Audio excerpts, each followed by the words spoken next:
Hello, everybody. Welcome to another exciting episode of Jimmy's Jambox. We're back at it again, and we're going to get on into it. But before we do, as always, please make sure to like, subscribe, push all the buttons, do all the things. You know, I don't know where they are, but you do, and I trust you. And as you can see, we're back here at Undercaste Studios. Thank you guys so much for having us, as always. With that being said, here's a quick word from our sponsors. Organic herbs and botanicals, skincare and edibles, wellness for body and mind. The Brothers Apothecary, fine teas and remedies.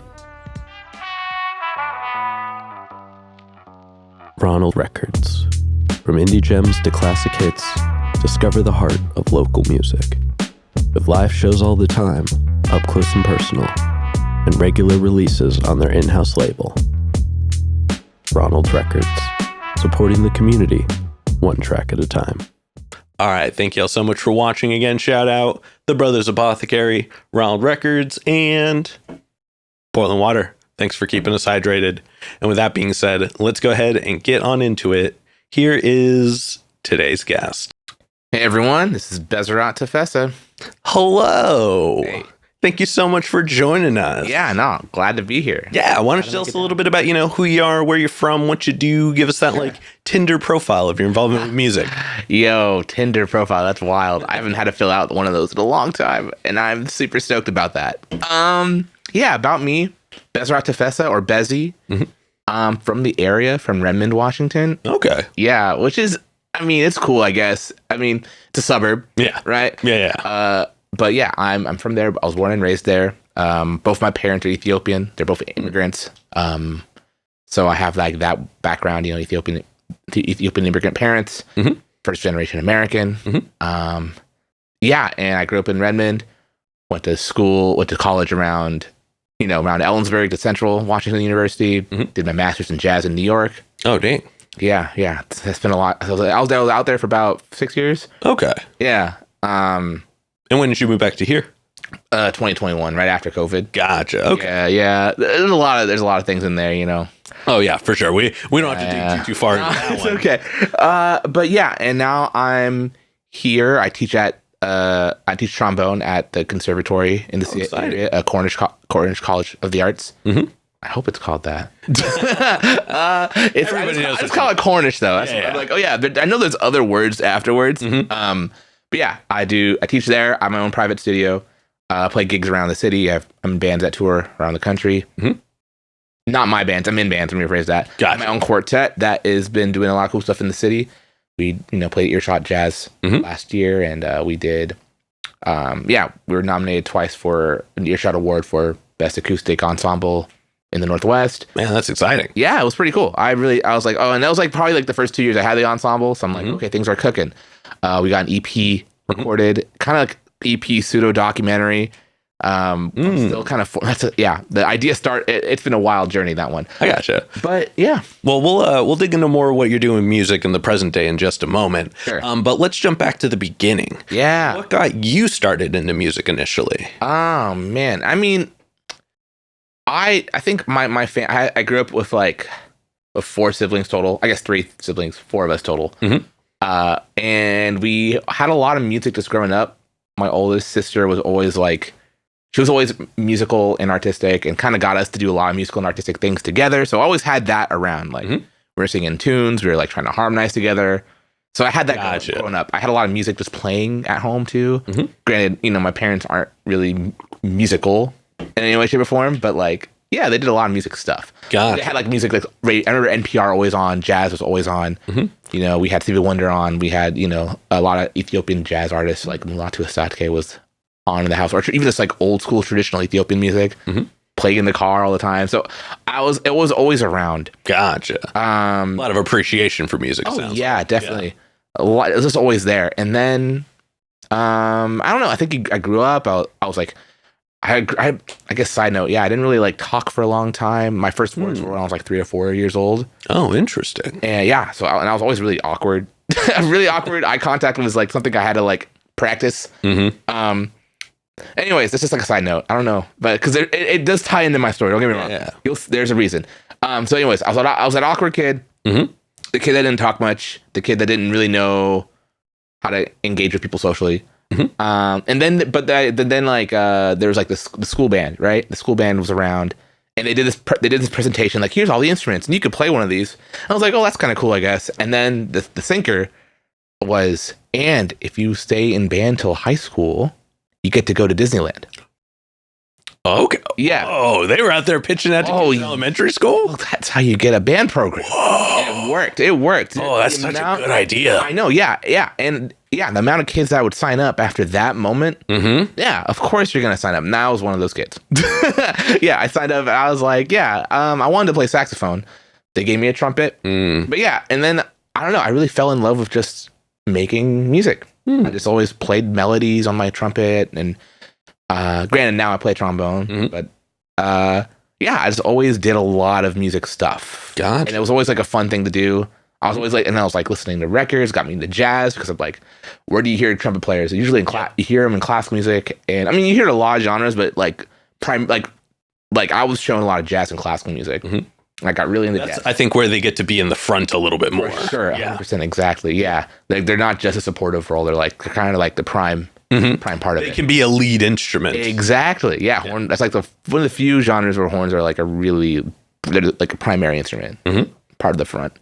So I was just transcribing, and that's how it started. Yeah, and it was funny because like the more I started getting better at music, the more I was actually able to socialize. It became like a way for me to like, I don't know, it's like a way I learned how to like express and converse, and like a language. I always say, I mean, you've probably heard everyone say this. I'm not the first person to say this, but like music is a language. Very much so. Yeah, and I think it goes into the realm, and there's definitely a question that's kind of suited for this conversation way later, but we're going to do it now. I think in this realm, we as people can associate ourselves with other people better when there's a shared thing. 100%. Like, like in the world of like car stuff or like sports or, anything, what have you. I think having that, like, this is a thing we can talk about without having to know anything about each other yet. For sure. And so you kind of get to like meet people through a shared interest and then get to know them past that point. Yeah, it helped. It helped me make a lot of friends. Even to this day, like my friendships, like I made friends through other things, but like through music, that some of my best friends I met through like band programs, jams, like gigs, like just through like the music community, because we have that one thing that we really love and are passionate about in common. Yes. And on top of that, like I think like how you learn music is really how you learn how to speak too. Like I don't know, like or like when you're trying to learn like a genre, mostly. Like I say, like for me, like jazz is like my primary thing. So like like if you're trying to like learn how to play jazz, you're trying to learn how to play bebop, right? If you learn how to play bebop the same way you learned how to speak just your primary language, you saw someone do it a lot. You listen to it a lot, and then eventually start trying to copy it. You have it in your head. You're hearing your mom and dad just be like, "Mama, say mama." You know what I mean? Like they're trying to get you to say it, and eventually you're like, you kind of pick up on it, and then you say it, and you repeat. You have no idea what it means. Yeah, nothing. Yeah, there's just that correlation. All you know is like this is something they're saying, and you spit it back, and then over time you pick up the context, and over time you're able to use those words as your own. That's how you learn any kind of music. And I think like with jazz, it's the same way. Like you just copy these licks, you don't even know what it means, but you're copying it. And over time, you kind of get the context of how it works and what it means. But anyway, yeah, that's how I learned. And so like there's a correlation, at least for me, where like learning music literally gave me the chance to like speak. Gotcha. Gave me a way to like converse and speak to people and connect. Hell yeah, I love that. Thank you so much for sharing that. Of course, yeah. I mean, it's a funny story. Like I couldn't speak to anyone until I was 4. I mean, I started speaking when I was 4. It was really weird. Not many people do. I mean, people do that, but yeah. I mean, I guess I don't have those statistics with me, but that is definitely Jimmy. Google it in post. There you go. How many kids are weird? He's not a very good editor in that respect. I don't think he's going to get to me on that one, but I trust you. I trust him. Yeah. All right. Now, before we get into more of what you do in the present day, I do Yeah. have a couple foundation questions I like to check in with everybody on. Oh, yeah, for And sure. this first one, it's one we ask early. It's one we ask often, and it's definitely a crowd favorite. Ooh. What was the first album you ever bought with your own money? Oh, shit. My first album with my own money. Yeah, so like you had the cash, you were like, I want this, you purchased it. Yo, it was at a half price books. I was just like, being a kid, right, just running around checking stuff out, and there's like, I remember seeing. I'm lucky. I feel like looking back, I haven't thought about this. Like, that's a crazy first album, but like, I just was looking through all these jazz albums, and I saw the Kind of Blue album, just like the cover looked freaking sick. I just liked it. I'm like, oh, I've heard of Miles Davis, fourth grade Bezi. It's like, I've heard of this name. I have no idea what he does. And then I picked it up and I was like, this is pretty sweet. That was my first album I bought with my own money. Wow. And then I discovered the library system. Ah, yes. And then little Bezi never bought an album again. Fair enough. Yeah. Fair enough. The amount of resources that the library gave me, I really appreciate it. Yeah. Fair. Yeah. I still owe some money from the Redmond Library, I think. Maybe. Oh. Yeah. Sorry. Oh, allegedly? Allegedly. Has it been more than 10 years? Definitely. Okay, then I think it's past the statutes of limitation. Yeah, we're going to find out. Yeah. Well, Jimmy, leave it. Let's social experiment this. Oh, yeah, we'll find out if there's they'll get back to you. Yes, I'm sure they all watch this religiously. Yeah, the Redmond Library is super on podcast. Super tuned into this. tuned into this, exactly. And then what was one of the first live shows you ever went to that was like specifically one you wanted to go to? Oh, okay. That's a really interesting question. The one I wanted to go to. Well, I didn't really have a lot of. It's funny. Like, I feel like I didn't really. I gotta really think about this one. First live show I really wanted to go to that I went to. I think. Yeah, it was like. I really gotta think about this. Because I didn't really have like a way to like. I had a way. I didn't have my driver's license for so long. But I remember with some friends we went. Yeah, it was like an orchestral concert. Okay. It was kind of. It just felt so. It was a weird. It was cool. I loved it. First of all, it was Seattle Symphony. I remember it was that. I don't remember what was playing. I don't remember. I just wanted to go see the symphony because I've never. Gotcha. It looks and it sounds pretty cool. Yeah. I just remember it was so wild hearing music that precise and that nailed. It definitely didn't give me that big show feeling that you get when you go to actual like live events. You know, it's a different environment. Well, yeah, I mean, you're seated, you're usually dressed nicely, you're not worried about getting sweaty. Like, you're not worried about sweaty. They keep that shit like air, like they keep that temperature that's like perfect. Well, yeah, because they'll have to wear suits. Yeah, they gotta wear suits. They're all wearing suits. Yeah, they're up there actually doing stuff. They need to keep cool. They need to keep cool. Yeah, they need to keep it cool. And all those instruments are are temperature sensitive. Not all of them, but a lot of them. Yeah. But yeah, I thought, it was really, I don't know. I think I'm kind of a weirdo. Like, example, when I feel like a lot of people, when they listen to music, they hear lyrics first.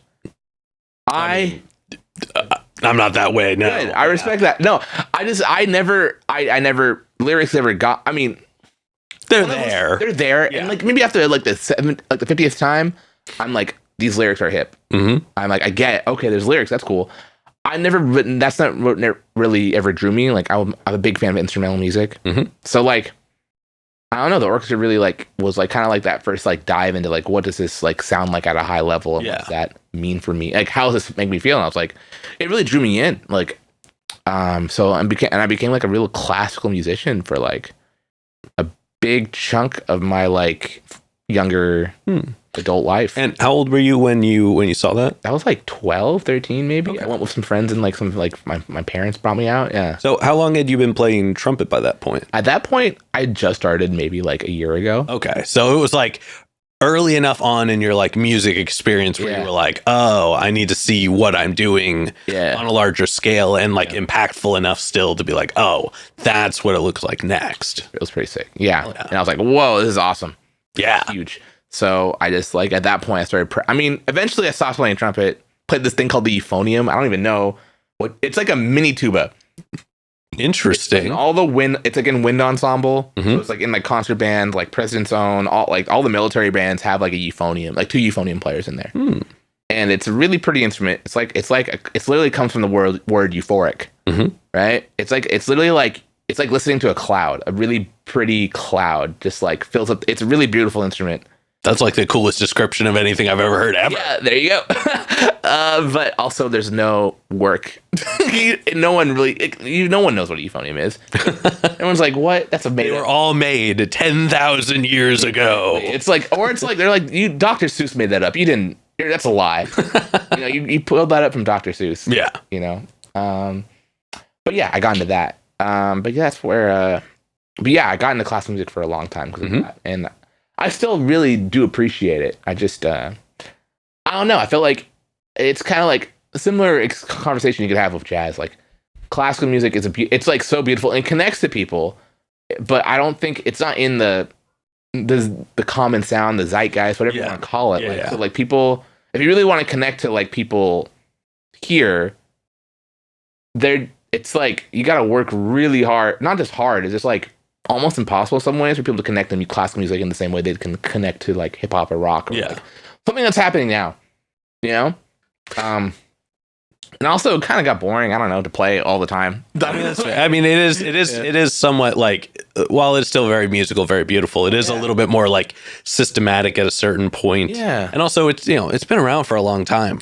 There are so many versions of so many of the songs that have been around for so long. It's hard. Yeah. Yeah. Like keep that interesting. Yeah. Well, that, and like the people who are going to do it the best are already kind of out there doing it the best. Oh, like, yeah. Like you can just do your take on it. Yes, at a certain point. It's true. There's not a lot of variability in how you perform these. Yeah, you're not out there pulling out like crazy solos in classical music all the time. It's funny that was the tradition back in the day, where like these cadenzas or solo, you literally like it'd be improvised. Mm-hmm. So every time they have these moments, and it'd be like this crazy improvised solo. But like, yeah, that kind of died. Yeah, that died unfortunately. Anyway. Well, fortunately, rock and roll saved it. Rock and roll came back. Came and saved it. Saved the music. Hell yeah. All right. Well, I feel like we've gotten to know you pretty well for like the foundationary standpoint. Yeah. Let's go ahead and let's get on into you in the present day. Yeah. Now, I mean, usually I ask this question. I ask this question to everybody. Yeah. So I'm just going to ask it to you here. How'd you pick your artist name? It was my name. There we go. It was given to me at birth. Yeah. But yeah. I could have changed it many times. I've thought about it too. I don't know. I think it kind of ties into like how I started getting, like how music affected me as a person. Like it's literally like my voice, and it's literally like made me who I am. So I just felt like this is me. Like the stuff that if you listen to any of my stuff, or even listen to me just play, like that is just me speaking to you in a language that I'm comfortable with. Gotcha. So I'm like, keep the name. Like let people. Yeah, it's the Beserat Tafesse Quartet. It's me. Perfect. Yeah, I dig that. Yeah. Now, when it comes to writing music, then, and let's focus more on, just for the moment, you writing like your own music. Sure. So stuff that like you're going to perform with the quartet or on your own, however you would be. When it comes to getting a song started, what does that look like for you?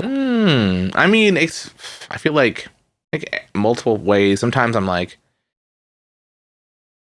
it's like, I feel like there's like three really, like in terms of just like writing a song, there's like three methods that you can go to. But besides just like some, this is just like more like the scientific aspects. Like people usually will start from, at least in like jazz or like a more like written out thing, like harmony based. These really cool chords in your head, and you want to write something. Melody based, you have a really great melody or a line or lyrics you want to put down on paper and like make a song around. Or rhythmic based, you have a really cool groove that you want to write around. And usually like I start writing my tunes in somewhere in those three camps. Like I just have this melody in my head I can't get out of my head. That's something I need to write down. Or it's like, oh, I've been messing around the piano and I love these chords and how they make you feel. Let's write something with that. Or there's this groove that makes me want to just like get moving, get going, dance. You know what I mean? Then granted, I'm a bad dancer. This is how it goes. You got to keep your feet planted to playing these instruments. Yep, exactly. Yeah. Exactly. So yeah, the dancing gene did not come with me, unfortunately. But yeah, so I would write something. Yeah, so it comes from that. So I say like a lot of my songs kind of come from these three just in a technical way, it comes from those spaces. But there's also like the emotional side that, you know, like hits, you know, that like usually like something like I write something and there's like something I don't even know what I'm feeling, but I know I'm feeling something. And I get on the piano or start playing my instrument, like my trombone, and then like something comes out and it's a real feeling and it feels like, you know, and I'm like, literally sometimes it's like me trying to search for what that feeling is. You know, sometimes I'm like writing this out. I'm like discovering like what this song is like. It's like I'm discovering this thing that's like here. It's somewhere in here. Yeah. I'm putting it out there into the real world. And I'm like, and eventually I'm like, oh, that's what the song is. It means this to me. I think this means, that's what I think people could connect to this. Like, and that's the thing with like instrumental music. There's no lyrics to really tell you what you're singing about, what you're writing, what this music is about. Yeah. So it's all like kind of interpreted. And I think like when I play my tunes, like if they can kind of understand what this is, because and like that's the cool thing too. Like I don't have to tell you as a listener what my music is and what it means to you. So like this could be something completely different, but it could still impact you. Yeah, in a really cool way. So I do love that aspect. But yeah, if that being said, if the feeling they get is somewhere close to what I'm thinking about, I'm really stoked. I'm like, okay, then I really did find that thing and I really was able to bring that out in a way that connects to people. Oh yeah, I dig that. Yeah. And then I guess when do you decide a track is done? Yeah, like, you know, I mean, when someone tells me you got to put it out. When is the track done? I think, yeah, when you record it, that's the thing. Like for me, like I like write a lot of stuff out. Sometimes I get a rough idea in Logic before I bring it to my band. But even like when I bring it to the band, it's so different than for one of my shitty piano player. Fair to say. You know, yeah, I can like do chords, I can write melodies, but I can't for the life of me like play like the instrument as like expressional tool. So like, but yeah, like and like I think that's the cool thing about jazz. Like it really like the players that come really like form what the music's gonna be and what it's gonna sound like. I think any music has that. Actually, all music has that. But yeah. So like, I think like the song's not even like that song. Yeah. So the song like is done when I think when I finally record it is when it's done. Okay. So yeah. So once it's out there, it's done. And everyone has deadlines. Some people have deadlines. Some people, sometimes you don't, and then sometimes, and that's the thing. Like, like sometimes things will just never get released, and that's an issue. You know, I think there's certain realms where that's okay. You know what I mean? Like sometimes you make music to understand building blocks for other things later. Whereas like other times you're making stuff and you're like, this has to go out now. But that is a whole other conversation for a whole other world of music for sure. I bet. Yeah. And I guess when it comes to writing with other people, because, you know, you do work with a lot of other artists as well. Yeah. How is your approach different in that respect?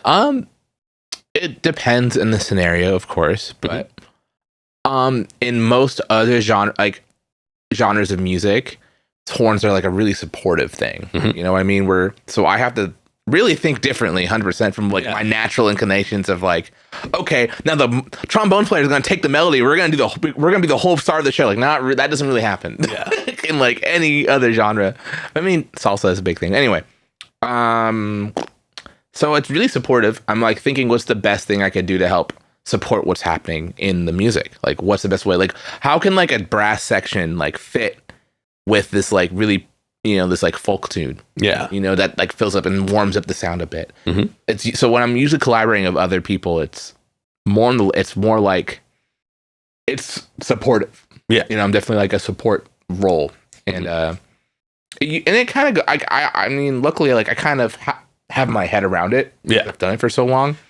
But even then, as like a jazz musician, sometimes I play something that's like a little too out. I guess it's a word we'd use, like harmonically, not in. So that, you know, I have to like tone down the harmony because it gets in the way of the music. Sometimes it happens. Sometimes. Gotcha. But yes, usually super supportive, and it's fun. I love doing that. I love being able to like make that vision full. Yeah, you know, because I know I really love the thing I do, and I think I'm pretty good at it.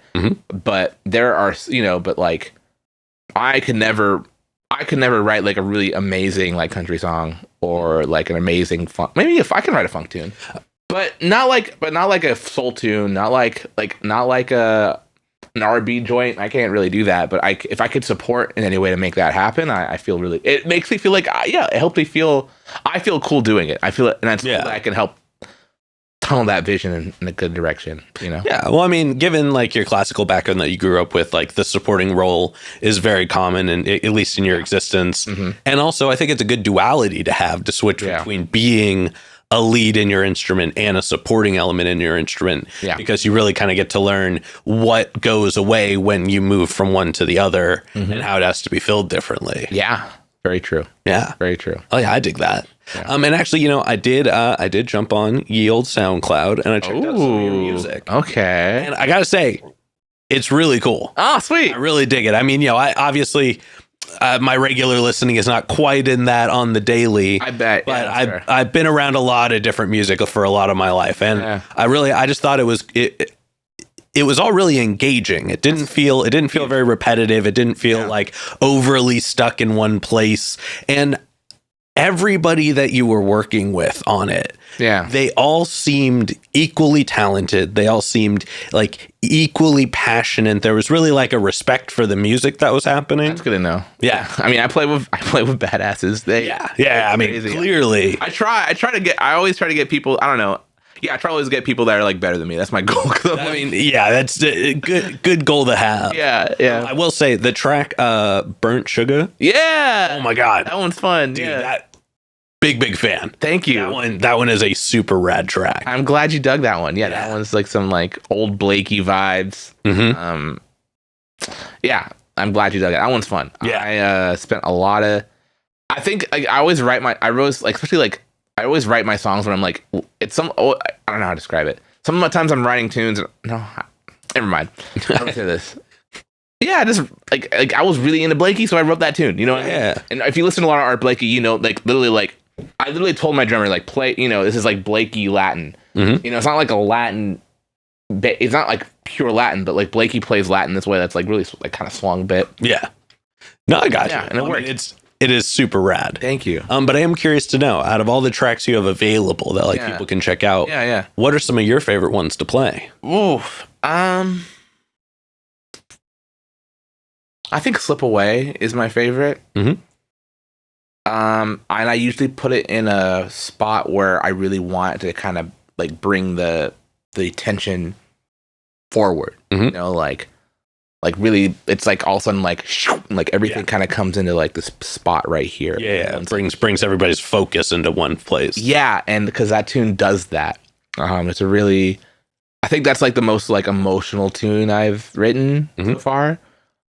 It's about I don't know, when like I wrote during COVID, of course, so like that stuff's always kind of like it's gonna be a little bit of a bummer. Yeah, right. But it was like a bittersweet kind of thing, because like the idea is like after like you get like a really heavy like event happens to you, like or like there's, and it like kind of becomes like this really ugly memory in your head. Mm-hmm. And it's kind of, and it's really strong at first, right? It doesn't really like go away. Mm-hmm. But over time, like it does fade. It slips away slowly. Like, and like eventually, and that's kind of what the whole song kind of is trying to portray, like that idea of like this thing. It's like a bittersweet thing. There's like a lot of like sadness, and then there's a moment of just like, oh, but there's some sweetness in there too. Like that relief you feel, or like even like sometimes like it's like when it's like related to a person, like that memory. There's good in there. Yeah. Right. Even though there's a lot of like nasty things you feel about this person or this event, there is something that you can find usually in these moments where there is something that is beautiful that can kind of come out of that. You know, and so that's kind of what that song is portraying, like the slipping away of those heavier parts, heavy memories, you know? Damn. Yeah. That's the idea of the song. I mean, thank you for sharing that. Yeah, of course. Powerful experience. Yeah. Of course, I felt that during COVID because there's a lot of shit, but also like there were some pretty moments too in between the heaviness. There were some beautiful moments. You know, I will say a lot of creativity came out of COVID. There a lot, you know, for better or for worse, and however you feel on that. But like, you know, a lot of creative happened during COVID. I think so. Yeah. Can't be mad about that. You can't. And I think that's a cool thing to have. Unfortunately, it came at a really bad expense, but like, yeah. Well, c'est la vie. C'est la vie. Yeah, but that's my favorite tune though. Understandably so. Yeah. Well, thank you for sharing that. Of course. Now I want to take a moment, then I want to zoom out. I want to look at kind of more music as a whole. Sure. What are some of the things you're listening to right now? It's funny. I mean, I was just talking about this with some friends of mine. Like, everything I listen to lately has been just like in the past. Mm-hmm. Nothing really new. And it's interesting because I feel like music is, like people say like, oh, music's dead. Like, it's not dead. No. There's so much good content out there, so much good music to like listen to. I just think it's kind of, I don't know how to describe it. Like, I feel like I've just been listening to things in the past. I feel like it's just more authentic. Yeah. I will. I've been thinking about this too. So if you don't mind, I'm gonna share my thought on this. Yeah. And this getting a little away from this, but we're gonna go into it now. Get it. There's never been more music than there is right now. There's never been more accessibility to music than there is right now. There's never been more good music at one time that is fresh and exciting that you can experience all in one place than there is right now. The problem is that we no longer need to obsess about music we take in. That's true. It's so like, oh, it'll always be there. Cool. I could listen, whatever. But there's also like 10,000 things I could listen to. Whereas back in the day, like when you found something you liked, that became almost your identity. 100%. Especially if you were the first person to find it. And if you were definitely that first person to find it before everybody else. Oh, yeah. did. You felt super hip. Like that was a badge. You know what I mean? Yeah. So I think just right now, we've lost that a little bit. Yeah. And what's cool is that there is something going on in music that is, there's much not too much space for it in this interview. Yeah, like just there are things happening right now that will lead back to that. I think so. Yeah. But I don't know if it's going to be through like online media, like going through Spotify. I think it's like our live experience. No, it's the other. Yeah, it's exactly that. That's what it is. Being out in the real world, the curation of that, the culmination of that, the emphasis on importance that is coming back to that now. Yeah. That's huge. Excuse me. Yes, that is where that's where it's going to happen more. I think so. But again, I don't want to get too far into the weeds on it for this one. Yeah, I do want to say one thing though about that, because like that reminds me, I just did this event like I think like last week. It was it was jazz night at Pioneer Square Jazz Night. Basically, it was just like 12 bands playing in like Pioneer Square, which is like a really small radius of Seattle, but it's really fun. It's like where jazz used to live in Seattle. And of course, there's a lot of other scenes that came up through Pioneer Square, like music in general. Art, Pioneer Square was the place. I want to say is. And it was wild. Like on a Tuesday night in the winter, every venue was slammed. Every venue was packed. I literally, like, people were trying to get into my space and they couldn't. They literally could not get into a jazz venue.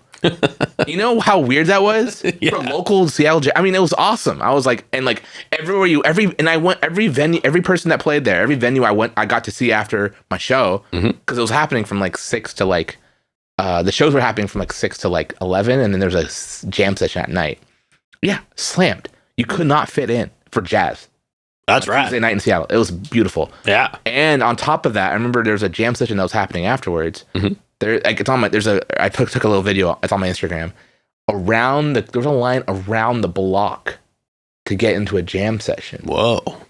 Just because it's that live experience we mentioned. Like that is, especially like in times right now, like that in-person experience is so valuable and like needed. You know, and it's just not being, and like I think that's where like music I think can thrive, bringing that live that experience of a live event to people. Yeah. Well, it's coming back in a really big way, and with a different type of presentation on both sides. Yeah. And this is what we're saying. Like I have put a lot of thought into this. I'm seeing it. I bet this is. I just don't want to get into the weeds in it here. No, you're right. You're right. I'm so sorry. This is for you guys, not for you. I would love to have this conversation. Oh yeah, for sure. Come back after my interviews are done today. We can get into it. We'll talk. Yeah. back to talking about you. Right. Oh, that's the whole thing. Yeah. And before we move into the next portion, this next question is probably the densest question in the interview. Oof. But we talked about, your experience with music, the actions, the reactions. Mm-hmm. Although I do realize before I officially asked this, I never asked when the transition from trumpet to trombone happened. That happened in college. That happened because no, it didn't. It happened in high school. Mm-hmm. Kind of. I started because there's trumpet, then there's like that euphonium instrument I mentioned. Mm-hmm. That was a big part of my life. Mm-hmm. And then in college, I was still playing trombone just like as a side instrument. And then before I graduated at Central Washington, right here, right here, Pinky. I was like, I don't really want to do the classical thing. Especially like I didn't want to be in the military band, playing in the military. Yeah. That was my life. That was You didn't want to be like guy waking up everybody every day. or like it's like or like right now I don't want to make things heated, but playing for President Trump would be a nightmare. It's well, not nightmare. This would be not what I'd want. Yeah. I'm sorry. I don't mean to get into. Please forgive me. It's fair. Viewers. But anyways, I didn't want to be in the military band. That's really regimented and just didn't fit. Like you didn't have a say over what music you did or performed for and why. And I wanted that. I also wanted to play for people that were really inspired and like really like amped. Yeah. You don't really do that in the military band. You play for like old people in Ellensburg. That's what you do. Fair. It's fine, but not what I wanted. Yeah. So that's when I went to trombone. I went to trombone after that. Like it was like I was always doing it for jazz. It kind of became. It was always like a voice for me to improvise on, and then I fully went into it and have not looked back. I'm playing this instrument called the bass trumpet now, which is weird. I like weird instruments. What can I say? Spent 5 years on euphonium plus, and now I'm playing this bass trumpet. Like trombone's really weird as it is. Like what am I doing? Yeah. Okay, I got you. Well, yeah, I just kind of wanted to gather like a general timeline for how that had happened. Yeah, and now you know. Getting back to the big question. Yes. We've talked about your experience with music, the actions, the reactions, but when it's just you and music one-on-one, what does music give back to you? Back to me. I mean, I think I might have touched on this a little bit earlier. Like my whole life is like the way it is because I've become a musician, or dived myself into music. Like my ability to speak, my ability to communicate, my friends, like all the places I've been able to visit and travel, and all the people I got to meet and impact, like my way to do some net good in the world. You know what I mean? Like all through music. I mean, I don't think I could have gotten anywhere near like the amount of joy and been able to give back without being a musician. At least that's just how it worked out for me. Like I think it gave me so much as like on an individual, on like at least for me, like it gave. Like I would not be low key. I'd probably still be playing WoW in my basement, in my mom's basement, not mine, in my mom's basement, which is fine. But I don't know. I don't think I'd be happy. That's the key of the answer. Yeah. Part of me still wants to play WoW in my mom's basement. I still miss that game heavily. Fair. But yeah. Yeah. I would not be happy. Now, if I played WoW in my mom's basement, I would be hella happy. 'Cause I did all this cool shit. Yeah. Now you can technically do both, but I mean, I could try. Yeah, that game, I can't. It's one or the other. Yeah. No, believe me, I understand that all too well. Hell yeah. Well, thank you for sharing that answer with us. Yeah, of course. Now I want to move on to some hypothetical questions. Ooh, okay. And for these, sky's the limits. The questions are all made up, so the answers are allowed to be as well. I love it. But this first one is very straightforward. Sure. If you could work with any one person, the only requirement is they have to be alive. Who would you want to work with, and how would you want to work with them? Oh man. Oh my God, that's such a one person. It's not to say if you pick somebody, everybody else becomes off the table for the rest of the time. I know. Just whom is someone who comes to mind? I mean, it depends. I mean, there is this. I think for one, like, yeah, just like if I want to stick just in jazz, right? There's this artist, Kamasi Washington. He's fucking rad. He probably, I'd love to play in his band or get a shot to like do some stuff with him. Whew, that'd be sick. working with him, playing his music or my music, God forbid, that'd be crazy. Would be sick. Yeah. Same with Christian Scott. He's also like a artist I really am a fan of. Mm-hmm. There's this like, I don't even know what to call him. There's this guy, Jack Garrott. He's like this like, he like does like electronic music, but also like folk. There's like he has like some folky electronic stuff. I don't even know how to describe it. I just love everything he's done.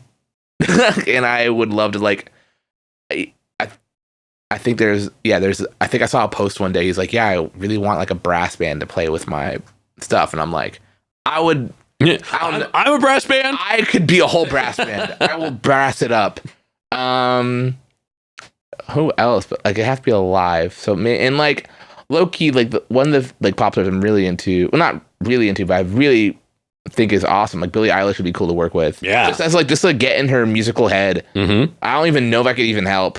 But I would like if I could, I would. Yeah. It'd be fun. But yeah, like mostly, or like, but it have to be like, yeah, like there's a lot of dead folks I'd love to work with. Yeah, that's why that's a good caveat. The question, yeah. It doesn't make it, yeah. But I mean, I just threw three. You said one. That was the major one would be Kamasi. That's like the major. That's the one. Hell yeah. If I choose one. Hell yeah. Yeah. And then subsequently, and this might be a little tougher for you, but who's a local person that you're aware of that you haven't gotten to connect with yet, but you would like to? Isn't like Dave Matthews in Seattle? You know, I couldn't tell you for sure. I've heard he is. That'd be, but like, okay. I imagine famous people probably have multiple places they're in. Yeah. I'm like, okay, but an artist that I mean, he's cool. Don't get me wrong. Yeah. Like an actual local Seattle artist, I would love to. I mean, there's a lot. And I'm really lucky. Like most of I've like been able to collaborate with like a lot of artists in Seattle that I like admire already. You know, yeah, that's what I was saying. I imagine this might be a little bit tougher. So it'd have to be someone like even like the bands I'm like, oh, I really like I got to do stuff with, like I really love. So like, I'm trying to think of honestly. I think just to see how it goes. Like hanging out with Macklemore would be pretty sick. Okay, I think that'd be fun. Like, yeah. I think I could actually support that in a lot of ways as a trombonist or a brass player in general. I think I could do a lot. I think he would be down to work in that respect as well. You know what I mean? Like, that's an interest. Everybody add him in the comments. Let's see if we can make that happen. That'd be sick. Yeah. Oh my God. Oh yeah. I'd be like, I don't even know what I would. I imagine he watches the show, so he has to. Yeah. He will now. He for sure is he tuning will in. now. But yeah. All right. And then for this next one, like I said before, sky's the limits, and it's pretty literal in this sense. Got you. But if you could perform anywhere in the world, and you wouldn't have to worry about crowd access or building stability or power, is guaranteed the best lineup, guaranteed the best show. It doesn't have to be a venue. It could be anywhere. Anywhere. Where would you want to perform? Oh, shit. That's crazy. Just that idea is such a cool, crazy thing. I wanted something ridiculous, of course. Something awesome and ridiculous. Like, I'm thinking like on top of a pyramid, like... Okay. I want something, if I could do whatever I want something nuts. Mm-hmm. Yeah, something like that. Or maybe it's like we somehow get a set that like is a skydiving set you're able to play while jumping off. Whoa. That'd be wild. Okay. That's sky's the limit. I was going to say that. Yeah. The sky. Yep. I got it. I want to play on the moon. Ooh, I want to gig on the moon. Sky's the limit. Sound doesn't travel in outer space. Shit. You got a point. That'd be so badass. It's such a weird caveat that somebody pointed out to me once, and I was like, "Damn it! Now I have to run with this." You got to limit. But skydiving music playing, that would be interesting. That'd be a cool music shoot. That video. That would be. You would probably only get like 1 or 2 takes. That's worth it. So everybody would have to go down all at once with multiple camera people. Yeah. Hold on, this is doable now. Yeah. Jimmy, cut this. There you go. I love that, though. That's a fun one. Yeah, it'd be ridiculous. I think that or like the pyramid thing would be kind of fun. Yeah. You literally have to, I'd be like Egypt, you're going to have to flatten one of your pyramids so I can play and for a crowd to sit. So you're going to have to figure that out. I figure you just project it onto the side of the pyramid. Ooh, that'd be badass. Yeah.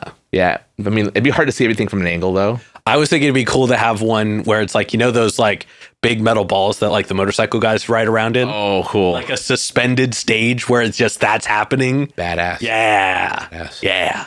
All right. Then to wrap up the hypothetical questions. Okay. If you could get one more album from anybody, alive, dead, they could have put out an album yesterday, could have put out an album 100 years ago, who'd you want an album from?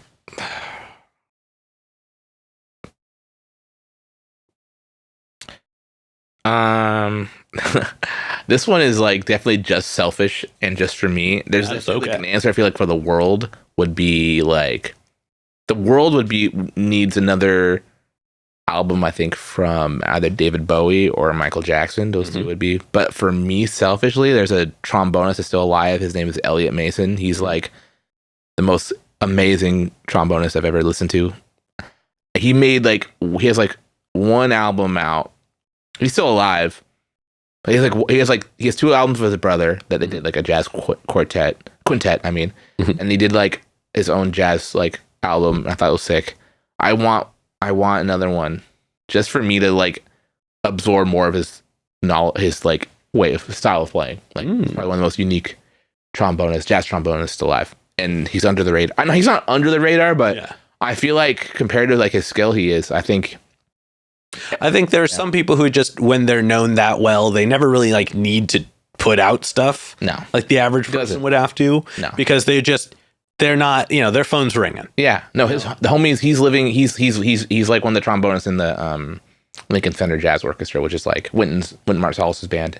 So he literally doesn't need to put another piece of music out for the rest of his life, and he'll live very, very comfortably. Yes. But well, everybody, add them in the comments anyways. Let's get an album from him. Get it. Do again. Another. I think he watches this too, so. We're getting I know. Wide reach. It's crazy. Yeah, the internet's a beautiful place for that. Yeah. All right, but with that being said, we are going to go ahead and start wrapping this up. Yeah. What can we look forward to between, let's say, like now and August? If everything goes well, I should have an EP out. Exciting. If not, it's going to be in the fall. And it'll be like an EP documentary style thing. And also, if you're in the Seattle area, I'm playing shows like all the time. Mm-hmm. Like, follow my Instagram and you'll see some really, you'll be able to come check me out in person and get that live experience we were talking about earlier. Oh, yeah. And actually, that segues well to the next part. Go and look straight at your camera. Tell everybody how they can find you. Yeah. You can find me either at my Instagram handle, Beserat Tafesse, or hang out and find me at BeseratTafesse.com. Very original, I know. Hell yeah. Yeah. And any other plugs, any other shout outs, anybody else you'd like to put on while you're on here? Oh, man. So shout out to the Seattle Jazz Fellowship. If you're like trying to get more into jazz in the Seattle area, like seriously look them up. They're doing really cool events like 3 to 4 nights a week, maybe even more at this point. There's a pop-up in Pioneer Square. So it's like really like to support local music around you, local jazz in particular, because I'm a jazz musician, but support local music wherever you're at. Mm-hmm. Yeah, that's the big shout out. Yeah. Oh, yeah. Yeah. All right, then with that being said, I've got one last question to go. Oh. But before we do, I'm going to steal the camera for just a second. All right, theft. Do it. As always, y'all, please make sure to like, subscribe, push all the buttons, do all the things. I don't know where they are, but you do, and I trust you. And one more shout out to the Brothers Apothecary, Ronald Records, and Portland Water. Thanks for keeping us hydrated. And with that being said, the final question. And this is entirely up to your interpretation. But in all of music, okay, what is an album you feel is more on the obscure side? It's a bit of a deep cut. It's one you think not a lot of people would know, but it's one you think everybody should know. That's a good, something that's obscure that everyone should know. So I'd have the power to be like, okay, everyone, you should learn this. Yeah, you're about to pull a U2 on everybody and just drop it on their iPods. Wow, that's actually pretty hip. Oh man, that's a lot of power. Oh man, I don't know. I mean, something that I think everyone should know. Man, I feel like I gotta really think about that one, because that's a really crazy. That's something you need to like. It has to be some. I mean, there has to be. I think like a jazz record that's so powerful. I mean, I hate to be basic with it, but like, yeah, like Kind of Blue, like Miles Davis's, that album is like it's just like a good entry point into jazz. I think. It has like I think a lot. Just there's a lot of like. There's a lot of good tunes on there. There's a lot of good musicality. I think it will connect. I think it's a timeless record, so anyone can connect to it. And I think because my goal would be to get everyone to kind of understand jazz more. Yeah. Not to force everyone to listen to this thing. I'm like, you're like, you got to listen to it now. No, I don't think that's going to work. Fair. I think I'd want something that people could actually connect with. I mean, that's definitely a super solid rec. If not that, it'd be Kamasi Washington's The Epic. I think that one, actually, I'm going to switch it. Because I was going to say, I think that's a little bit more of a deep cut-esque. Yeah, deeper cut. That's your down. Yeah, kind of blues, not deep cut. That's the number one selling out records of all time. Sometimes it's so good to call it up and be like, if you haven't in a while. I was thinking more about the power. I was like, the power to put one thing on everyone's phone. But I think a deep cut. Yeah, that's a whole nother thing. I dig a deep cut. Oh man, I don't know. Shit, there's such a wild power. Ornette Coleman's "The Shape of Jazz to Come" is one of my favorite albums. I think it's like, if you ever want to understand like what like, and they're not experimental, but like, if you want to understand like, more like jazz pushing the envelope, I think is a good way to describe it. If you want to understand what that sounds like, what that means, I think that album's a great place to start. Oh yeah, and it's such a powerful title too, "The Shape of Jazz to Come." Like. That's a statement. Yeah. Oh yeah. Well, those are all three super solid recs. So thank you very much. Of course. Yeah. But with that being said, we're going to go ahead and wrap this up. Thank you so much for joining us today. Yeah. Thanks for having me. This has been a lot of fun. Yeah. Yeah. And this has been another exciting episode of Jimmy's Jambox. I'm Jimmy. I'm Beserat Tafesse. And we're signing off. Later, y'all. That's a wrap. This is not a podcast. This is a show.